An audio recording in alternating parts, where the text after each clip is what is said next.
ரிஷபராசி நேயங்களுக்கு வணக்கம். டிசம்பர் 8, 2025 இந்த நாள் உங்களுக்கு எப்படி இருக்க போகுதுன்னு வாங்க விரிவா பார்க்கலாம். ஆமாங்க, நீங்க கேட்டது சரிதான். இன்னைக்கு உங்களுக்கு ஒரு பொன்னான நாள். இந்த ஒரு விஷயத்த மனசுல வச்சுக்கிட்டு உங்க நாளை ஆரம்பிங்க. குறிப்பா புதுசா வேலை தேடிட்டு இருக்கீங்கன்னா இன்னைக்கு உங்களுக்கு ஒரு நல்ல செய்தி காத்துக்கிட்டு இருக்கு. சரி, இன்னைக்கு நம்ம என்னென்ன விஷயங்கள் பார்க்க போறோம்னு ஒரு சின்ன ஓவர்வியூ. முதல்ல பாராட்டுகள் எப்படி குவிய போகுதுன்னு பார்ப்போம். அப்புறம் உங்க கெரியர்ல ஒரு புது உச்சம். அதுக்கப்புறம் பொருளாதாரம் பத்தி சில முக்கியமான சிந்தனைகள். கூடவே உங்க உறவுகளும் படிப்பும் எப்படி பலமா இருக்குன்னு பார்த்துட்டு கடைசியா சில லக்கி டிப்ஸ். இன்னைக்கு உங்க உழைப்புக்கு சரியான அங்கீகாரம் கிடைக்க போற ஒரு நாள். நீங்க பண்ற ஒவ்வொரு சின்ன விஷயத்துக்கு கூட பாராட்டுகள் குவியும். அதனால ரொம்ப நம்பிக்கையோட உங்க வேலையை செய்யுங்க. அடுத்ததா நம்ம எல்லாருக்கும் ரொம்ப முக்கியமான ஒரு விஷயம், உங்க தொழில் வாழ்க்கை. இங்கதான் இன்னைக்கு நிறைய அற்புதமான விஷயங்கள் நடக்க போகுது. கொஞ்சம் கவனமா கேளுங்க. பாத்தீங்களா, எவ்ளோ சூப்பரான நியூஸ்! புதுசா வேலை தேடிட்டு இருக்கீங்களா? உங்களுக்கு வெற்றி நிச்சயம். இன்டர்வியூ அட்டென்ட் பண்ணா ரிசல்ட் பாசிட்டிவா வரும். ஏற்கனவே வேலையில இருக்கிறவங்களுக்கு புது பொறுப்புகள் வரலாம். அது மட்டும் இல்ல, உங்க மேலதிகாரிகிட்ட இருந்து பாராட்டுகளும் கிடைக்கும். சுருக்கமா சொன்னா இன்னைக்கு உங்க திறமை தான் பேசும். இது மட்டும் இல்ல, இன்னைக்கு உங்களுக்கு சமூகத்துல பெரிய அந்தஸ்துல இருக்கிறவங்களோட பழக்கம் கிடைக்க வாய்ப்பு இருக்கு. இந்த வாய்ப்பை மட்டும் மிஸ் பண்ணிடாதீங்க. ஏன்னா இந்த மாதிரி கனெக்ஷன்ஸ் உங்க ஃபியூச்சர் வளர்ச்சிக்கு ஒரு பெரிய இன்வெஸ்ட்மெண்ட் மாதிரி. நீங்க ஒரு பிசினஸ் பர்சனா இருந்தா இன்னைக்கு டிராவல் பண்றது ரொம்ப நல்லது. செய்யற பயணங்கள் எல்லாமே சக்சஸ்ஃபுல்லா முடியும்.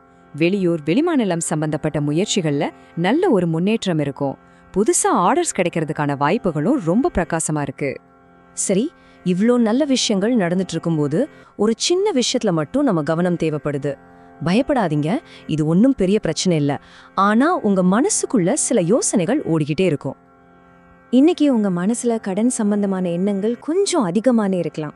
இருக்கிற பழைய கடனை அடைக்கலாமா இல்ல புதுசா கடன் வாங்கலாமா, இந்த மாதிரி கேள்விகள் உங்களை கொஞ்சம் டயர்ட் ஆக்கலாம். இது ரொம்ப இயல்பான ஒரு விஷயம்தான்.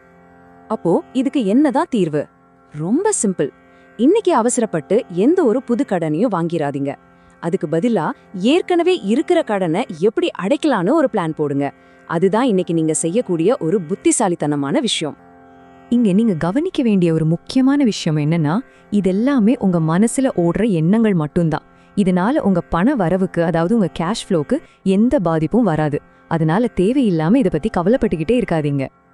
சரி, இந்த மாதிரி பொருளாதாரம் சம்பந்தமான யோசனைகள் வரும்போது அதை சமாளிக்க நீங்க தனியா இல்ல. உங்களுக்கு யார் யாரெல்லாம் சப்போர்ட்டா இருப்பாங்க, உங்க படிப்பு எப்படி இருக்குன்னு இப்ப பார்க்கலாம்.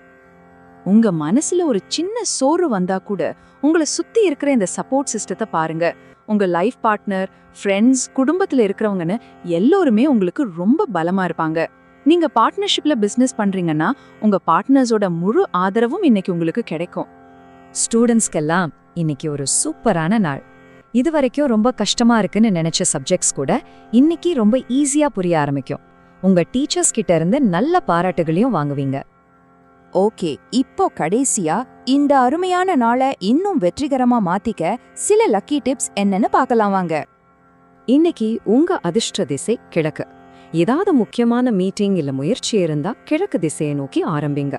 வெற்றி கிடைக்க வாய்ப்பு அதிகம். உங்க லக்கி நம்பர் 7, அதிர்ஷ்ட நிறம் வெளிர் மஞ்சள். இந்த கலர்ல ட்ரெஸ் போட்டா உங்களுக்கு ஒரு பாசிட்டிவ் எனர்ஜி கிடைக்கும். ஆக ரிஷபராசி நேயர்களே, மொத்தத்துல இன்னைக்கு நாள் எப்படி இருக்குன்னா, கடன் பத்தின கவலை மட்டும் கொஞ்சம் ஓரமா வச்சுட்டு உங்க வேலையில கவனம் செலுத்துங்க. பாராட்டுகளும் புது புது வாய்ப்புகளும் உங்களுக்காக காத்துக்கிட்டு இருக்கு. சோ அந்த சிந்தனைகள் எல்லாம் தள்ளி வச்சுட்டு இந்த பொன்னான நாளை பயன்படுத்திக்க நீங்க ரெடியா? நாளைக்கு சந்திப்போம்.